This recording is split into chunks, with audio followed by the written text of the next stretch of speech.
नमस्कार, मैं खुशबू कुमारी, जनता की आवाज़ न्यूज़ 24 में आपका स्वागत है। राजधानी दिल्ली में 72 लाख परिवारों को लाभान्वित करने वाली घर घर राशन योजना पर केंद्र द्वारा एक बार फिर से रोक लगाए जाने पर दिल्ली सरकार ने ऐतराज़ जताया है। दिल्ली के मुख्यमंत्री अरविंद केजरीवाल ने रविवार को कहा कि दिल्ली में इस हफ्ते से घर घर राशन पहुंचाने की योजना शुरू होने वाली थी। इसको लेकर सारी तैयारियां हो चुकी थी, मगर केंद्र सरकार द्वारा 2 दिन पहले इसे रोक दिया गया। केंद्र का दावा है कि हमने मंजूरी नहीं ली है। हमने एक बार नहीं बल्कि 5 बार मंजूरी ली है। कानूनी तौर पर हमें केंद्र की मंजूरी की ज़रूरत नहीं है, लेकिन हमने शिष्टाचार के चलते ऐसा किया। राशन की होम डिलीवरी क्यों नहीं होनी चाहिए? आप राशन माफिया के साथ खड़े होंगे तो गरीब के साथ कौन खड़ा होगा? उन 70 लाख गरीबों का क्या होगा जिनका ये राशन माफिया चोरी कर लेते हैं? केजरीवाल ने कहा कि राशन माफिया बहुत ताकतवर है। बीते 75 साल से इस देश की जनता राशन माफिया का शिकार होती आई है। उसके बाद भी राशन चोरी हो जाता है। 17 साल पहले मैंने इस राशन माफिया के खिलाफ आवाज़ उठाई। हम पर 7 बार खतरनाक हमले भी हुए। तब मैंने कसम खाई थी कि कभी न कभी इस सिस्टम को ठीक ज़रूर करूँगा। इसीलिए हम घर घर राशन पहुँचाने की योजना लेकर आए, मगर इनके डर से केंद्र सरकार इसे रोक रही है।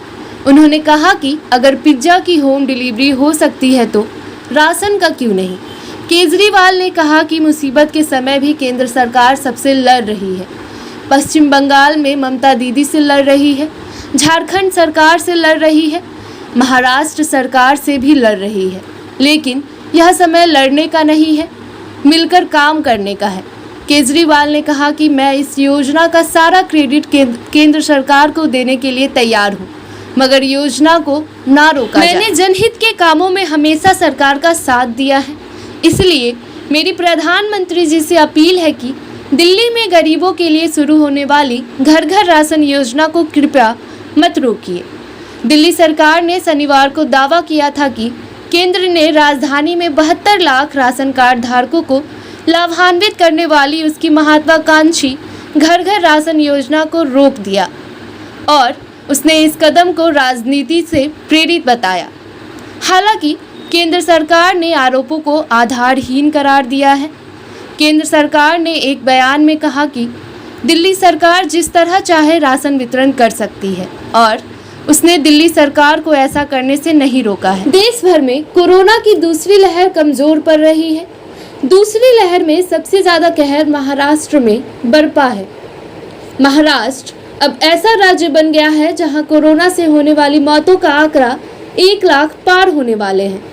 हैरानी की बात यह है कि दुनिया भर में सिर्फ 7 ही देश ऐसे हैं जहां कोरोना से 1 लाख से ज़्यादा लोगों की जान गई है। रविवार को आने वाले आंकड़ों के बाद महाराष्ट्र यह अनचाहा रिकॉर्ड दर्ज कर सकता है। महाराष्ट्र में शनिवार को कोरोना वायरस के 13,659 नए मामले दर्ज किए, जो कि 10 मार्च के बाद से सबसे कम थे। इस दौरान राज्य में 300 लोगों ने कोरोना की वजह से दम तोड़ा। सरकारी आंकड़ों के मुताबिक राज्य में अब तक कुल 99,512 लोगों ने कोरोना की वजह से दम तोड़ा है। ऐसे में रविवार या फिर सोमवार को महाराष्ट्र में कोरोना से होने वाली मौतों का आंकड़ा 1 लाख पार हो सकता है। तो चलिए जानते हैं अब तक किन 7 देशों में लाख से ज़्यादा मौतें हुई है। दुनिया भर में अभी तक 7 ही देश ऐसे हैं जहां कोरोना से होने वाली मौतों का आंकड़ा 1 लाख के पार हुआ है। इनमें से एक भारत भी। जॉन हॉपकिंस यूनिवर्सिटी के बनाए कोविड ट्रैकर के मुताबिक इस अनचाहे रिकॉर्ड में सबसे ऊपर अमेरिका है, जहां कोरोना ने 5,97,377 लोगों की जान ली है। इसके बाद भारत में 3,76,759, ब्राज़ील में 4,72,531, यूनाइटेड किंगडम में 1,28,099, इटली में 1,26,472, रूस में 1,21,365 और फ्रांस में 1,10,135 लोगों ने कोरोना के कारण दम तोड़ा है। महाराष्ट्र स्वास्थ्य विभाग ने बताया कि राज्य में संक्रमितों की कुल संख्या बढ़कर 58,19,224 और मृतकों की संख्या बढ़कर 99,512 हो गई है। राज्य में लगातार छठे दिन संक्रमण के मामले 20,000 से नीचे आए। महाराष्ट्र में अब 1,88,027 मरीजों का उपचार चल रहा है। वहीं मुंबई में कोविड-19 के 863 नए मामले सामने आए हैं और 29 लोगों की मौत हो गई। देश भर में आने वाले कोरोना के नए मामलों और इससे होने वाली मौतों में महाराष्ट्र का अब तक सबसे बड़ा योगदान। कुल मौतों में देखें तो देश भर के आंकड़ों में लगभग 29% हिस्सेदारी अकेले महाराष्ट्र की है। शनिवार तक के आंकड़ों के मुताबिक देश भर में कोरोना से 3,46,000 से ज्यादा लोगों की जान गई है। बता दें कि देश में बीते 24 घंटे के अंदर कोरोना वायरस के कुल 1,14,000 नए मामले दर्ज किए गए हैं, तो वहीं इस अवधि में 2,677 लोगों की जान भी गई है। और आज के लिए बस इतना ही। ऐसे ही खबरों से जुड़े रहने के लिए बने रहे जनता की आवाज़ न्यूज़ 24 पर।